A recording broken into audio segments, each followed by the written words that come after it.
En plus, disait Paco à ses amis, notez que le dimanche, les gens s'engueulaient sur des idées préexistantes. Des idées que pour la plupart nous avions nous-mêmes élaborées dans nos partis politiques en décalquant nos livres de Marx ou bien de Adam Smith, selon les cas, sur les villes et les campagnes. Or, attention, imaginons qu'une idée neuve commence à éclore, une idée ténue, cristalline, s'épanouissant dans les esprits, qu'on ne discerne pas encore alors qu'elle est bien là. Cette idée-là, aucun dimanche midi, même des années 80, même des années 70, ne sera capable de la mettre à jour. C'est pour ça aussi que nous devons miser sur les samedis soirs. La musique nous hurle ses infos secrètes directement dans le cœur et informe toutes les teams municipales qui sont prêtes à l'écouter. Alors ce qui est amusant, c'est qu'ensuite, quelques jours plus tard, Paco voulut vérifier l'état de la protestation, de la contestation dans sa propre ville. Et donc il fit pour ça l'inventaire des groupes de musique de la ville, tous les protest songers, et il s'aperçut qu'il avait bel et bien raison. Sur 87% des photos des groupes de musique, on saisissait parfaitement que les garçons avaient une grosse envie d'en découdre. Et donc un jour où j'avais assisté à un de ces repas dans un petit resto de la banlieue parisienne, j'ai voulu, moi aussi, impressionné par ces chiffres, vérifier les chiffres de Paco, et j'ai refait son inventaire. Et j'ai bien recompté et j'ai souri, parce que j'avais constaté exactement la même chose que lui, 87%. Alors ensuite, comme ça se passe quand on navigue, j'ai été déviée de ma recherche et je suis tombée sur une discussion en ligne, sur un forum, où des jeunes se demandaient si un des rappeurs de la ville, justement, So What, était ou non en prison. Parce que certains avaient entendu dire qu'il avait tenté de tuer à la hache un mec de Nanterre une semaine plus tôt. Donc il se désolait parce qu'il kiffait bien sa musique et tout. Et d'autres disaient que c'était n'importe quoi vu qu'il l'avait vu au hall la veille. Il y en avait un seul qui plaisantait, un seul parmi eux plaisantait en disant qu'en prison il pourrait enfin écrire un album qui déchire. Beaucoup étaient sûrs que c'était de l'intox, mais quand même, l'ambiance était très tendue et beaucoup avaient peur et pensaient qu'il était vraiment en prison, à Villepinte.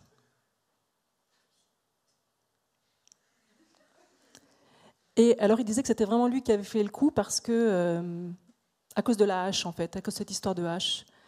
C'était la hache qui semblait le prouver, vu qu'au bled, dès qu'il y a embrouille, c'est soit hache, marteau, machette, barre de fer, etc., à 35%. Et après, c'est les armes à feu. Alors le soir même, après avoir lu cette discussion inquiète, tout ça m'a fait réfléchir et j'en ai profité pour rédiger, moi aussi, un petit discours préélectoral sur les kids, sur la prison, sur les conditions de travail des kids. Voilà, donc je l'ai consigné, comme d'habitude, dans ce livre Féerie générale.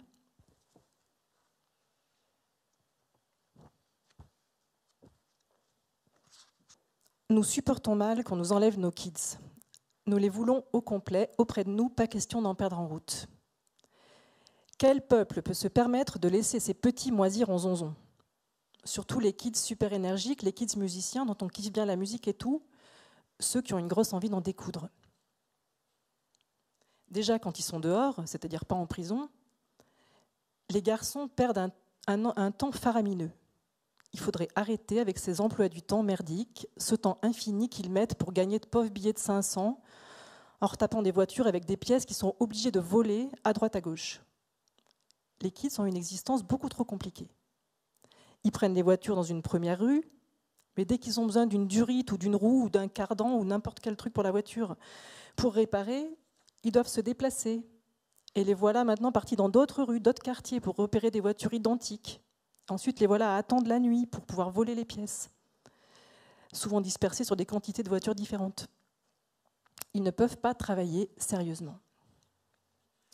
Les voilà à la recherche d'un troisième endroit pour se poser, faire les réparations, souvent un bout de trottoir inconfortable.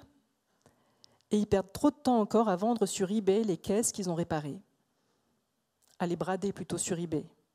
Ils vendent leur travail et leur peine à un tarif ridiculement bas. Alors que nous avons besoin d'eux. de leur énergie et de leur beauté. Nous avons besoin de leur talent de danseurs dans nos boîtes de nuit. Nous ne pouvons plus laisser les videurs les éjecter des clubs dès minuit 10. Et idem avec les institutions, le constat est le même, plus possible que les videurs refoulent les kids du Sénat, du Parlement, des ministères. Il faut arrêter avec les videurs. Nous attendons depuis trop longtemps nos kids dans l'hémicycle, ça commence à devenir urgent. Il y a des débats entamés, des orientations à donner. Nous avons besoin au plus vite de leur sens aigu de la justice et de leur désir inébranlable d'égalité. Et pendant ce temps, que fabriquent-ils ? Ils remontent des avenues en lorgnant les enjoliveurs. D'où cette anxiété dans le topic, car nous n'avons pas le loisir de museler nos protest-songers. Nous ne pouvons pas nous permettre de les réduire au silence dans des cellules de Villepinte. Joli lapsus. Surtout pas en période préélectorale.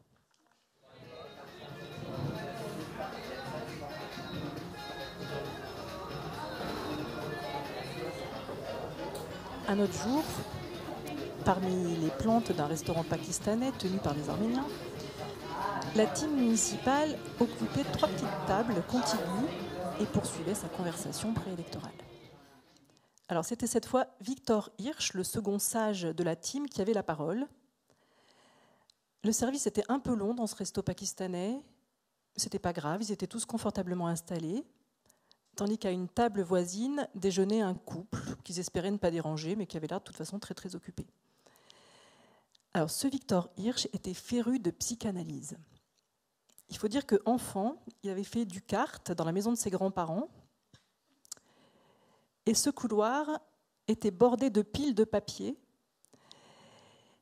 entre lesquelles il faisait du kart. Et ces piles de papier, en fait, c'était les notes qu'avait prises sa tante lors du séminaire de Jung qu'il avait fait à Zurich en 1938.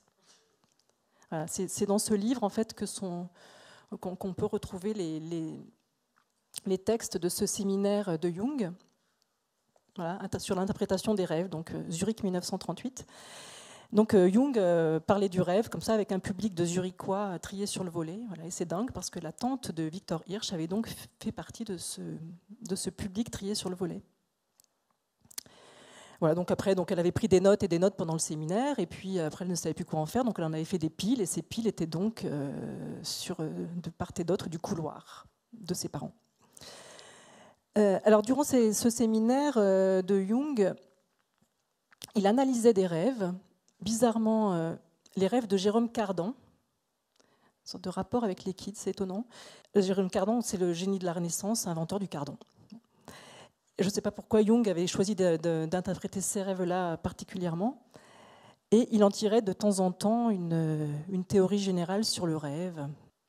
Donc, sous cette influence jungienne, Victor Hirsch disait à tout le monde « Rêvez, rêvez, rêvez. Vous ne voyez plus comment vous en sortir, vous vous sentez acculé, rêvez. Vous avez 44 ans et vous êtes technicienne de laboratoire, rêvez. Vous êtes dans la police scientifique et c'est dur, rêvez. Vous vous sentez persécuté dès qu'on vous demande de faire un truc. Vous ne souriez plus au risque de un jour péter un câble, rêvez. À tous les problèmes, donc le rêve était sa réponse. On aurait pu élargir encore. Il disait parfois, d'ailleurs, vous qui êtes une population qui mange des OGM alors qu'elle est contre, rêvez. Alors c'est vrai que ça serait bien de parler aussi des OGM comme ça en période préélectorale, mais on ne va pas le faire ce soir parce qu'on n'a pas avoir le temps. Moi, j'ai déjà consigné mes remarques sur ce sujet dans le Libé d'hier, mais je ne vais pas vous lire le Libé d'hier tout de suite. On va rester dans le domaine du travail, il y a déjà assez à faire. Voilà. Alors, cette histoire de rêve avec Victor Hirsch, c'était très bien, mais si on ne va pas trop dans le détail, ça peut donner peut-être l'impression que, vu de l'extérieur, il voulait que tout le monde s'endorme et vive dans une vie parallèle, mais c'était pas ça du tout. C'était beaucoup plus subtil que ça.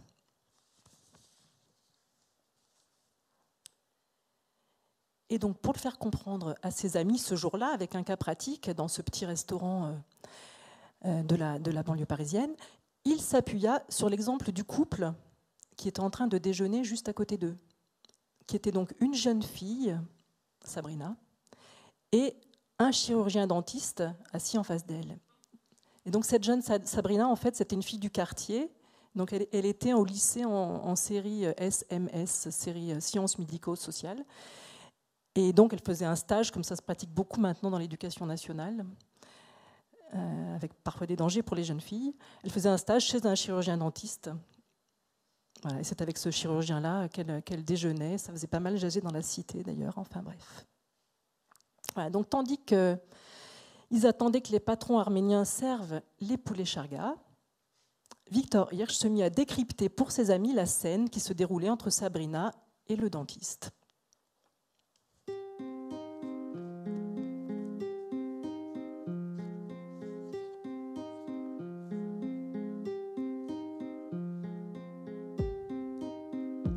Initialement, tout est freudien, disait Victor Hirsch à voix basse.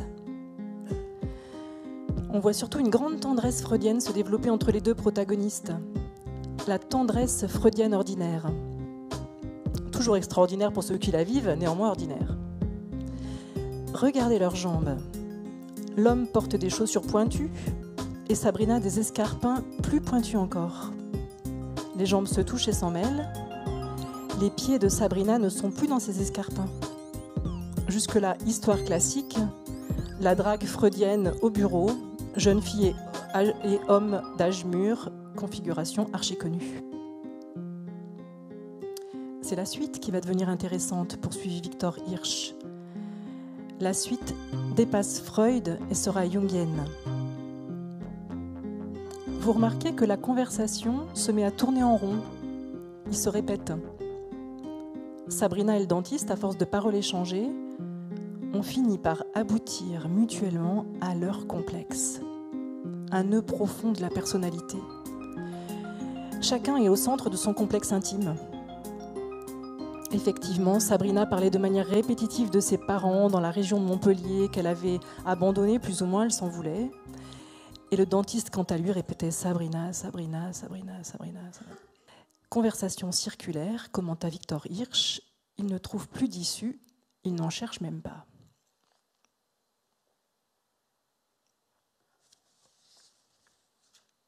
Voilà, et il se trouve que Jung avait justement décrypté cela en 1938 dans son séminaire. Ce mouvement centripète des conversations. Vous avez sûrement déjà fait cette expérience en fait. Vous parlez avec quelqu'un, un ami, vous parlez tranquillement un soir comme ça, vous échangez agréablement et d'un coup, sans le vouloir dans la conversation, vous effleurez le complexe intime de votre ami. Vous ne savez même pas où il est ce complexe, donc vous ne faites pas exprès. Mais à un moment, vous vous rendez compte que votre ami se met à ressasser, ça tourne en rond, il est prisonnier de ses idées stupides, il est prisonnier de son nœud douloureux. Voilà, vous en pouvez plus en général, vous avez envie de le planter là, de partir en courant. Il n'y a plus rien à faire. Vous tentez de le faire sortir de son cercle, mais impossible. Voilà, donc on est tous comme ça, on a une espèce de gros nœud qui nous préoccupe, un gros complexe, et par association d'idées, on y revient immanquablement. C'est pour ça que dans la conversation, ça peut toujours se passer que par association d'idées, on s'y retrouve. Mais voilà, là où ça devient technique, c'est que pour Freud, le rêve, si j'ai bien compris, faisait exactement ça. Il nous ramenait à notre complexe, à notre traumatisme. Il farfouillait là-dedans, dans cette espèce de piège de monomane. Mais alors, voilà l'erreur méthodologique de Freud, selon Jung, selon Victor Hirsch, qui tenait ça de sa tante. C'est que, donc l'erreur de Freud, c'est que Freud donc, analysait des rêves avec ses patients, et quand il voulait analyser les rêves avec ses patients, il procédait par association d'idées.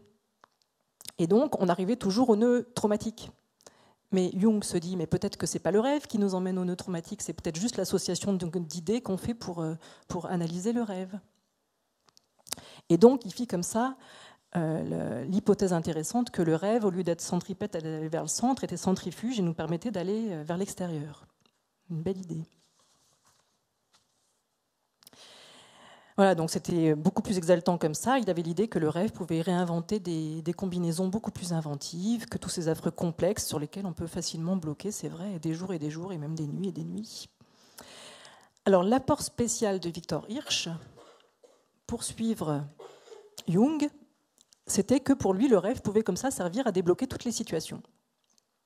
Et donc, en particulier, il avait appliqué ça au boulot, c'est-à-dire à peu près à tous les gens qui souffraient de leur boulot, c'est-à-dire à peu près à tout le monde, car le contexte du travail contemporain ne manque pas de ces situations bloquées, fausses, détachées du réel, où on a très très envie de pleurer et où on se demande bien ce qu'on fout là. Vous exécutez chaque jour au travail des tâches que vous désapprouvez et jugez répréhensibles. Rêvez. Vous vouliez être gardien de la paix, mais vous voilà posté au bas des escaliers de la gare, à trier les visages par couleur, dans un pur style apartheid, pour les contrôles d'identité. Faites un gros rêve dense et touffu qui fasse tourner la spirale dans l'autre sens.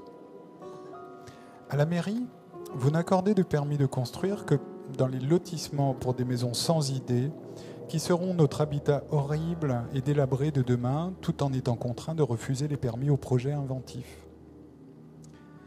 Vous êtes une population qui mange des OGM alors qu'elle est contre. Faites un gros rêve démocratique. Vous êtes architecte et vous défoncez le littoral que vous aimiez pour construire des écolotissements qui n'ont d'écho que le nom. Rêvez. Vous vouliez être assistante sociale, mais au final, vous surveillez les gens, leurs draps, leurs comptes en banque et leur manière de s'aimer. Vous vouliez baigner dans le bain artistique et vous vous prenez le chou sur le formulaire du conseil régional à propos des publics captifs, des publics aidés, des publics empêchés. Vous êtes esclave dans un call center, vous êtes call girl pour des esclaves, vous êtes esclave pour des ambassadeurs. Vous auriez pu être député, mais vous êtes lobbyiste. À la préfecture, service des cartes de séjour, vous faites chaque jour des tâches que vous jugez répréhensibles. Vous signez des refus que vous désapprouvez. Garagiste, vous adoriez les soupapes et les courroies, vous comprenez tout au moteur automobile. Vous êtes garagiste et vous voilà en ligne depuis 25 minutes avec la hotline de Citroën qui réinitialise les bagnoles depuis Bangkok. Vous vouliez être l'ami des vaches et vous gérez des doses d'antibiotiques sur un laptop. Vous vouliez créer des meubles et vous débitez des planches d'agglomérés toxiques. Quand je pense que tout ça c'est du vent, une banquise au claquer des dents, une taïga pour mes crocs blancs, une toundra sans amour vivant. Quand je pense que tout ça c'est du vent, une banquise au claquer des dents, une taïga pour mes crocs blancs, une toundra sans amour vivant. Oh, si j'ouvrais une supérette tout près de Lens avec Elisabeth.